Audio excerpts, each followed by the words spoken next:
আপনার ঘরের আর্থিক অবস্থা একদমই খারাপ হয়ে গেছে, শত্রুরা সব পিছনে লেগে আছে। আপনার ঘরের সদস্যদের দিন প্রতিদিন শরীর খারাপ হচ্ছে, শরীর খারাপ ঠিক হচ্ছে না এবং ব্যবসায় লস যাচ্ছে। ঘরে একে অপরের সাথে তালমিল ঠিক হচ্ছে না।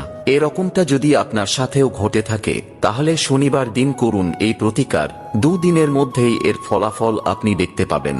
পরীক্ষিত ও প্রমাণিত এই প্রতিকারটি জানার আগে প্রভু শ্রীরামের ভক্তরা মন থেকে একটি লাইক করে কমেন্টে জয় শ্রীরাম লিখে দিন। তো চলুন জেনে নেওয়া যাক।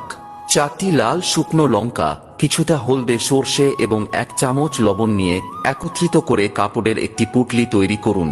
তারপর শনিবার সন্ধ্যাবেলায় পুঁটলিটি আপনার প্রত্যেকটি ঘরের কোণাতে স্পর্শ করিয়ে পরের দিন অর্থাৎ রবিবার সন্ধ্যাবেলায় লোকেদের চোখের আড়ালে পুঁটলিটি 4 রাস্তার কোনো মোড়ে ফেলে দিন।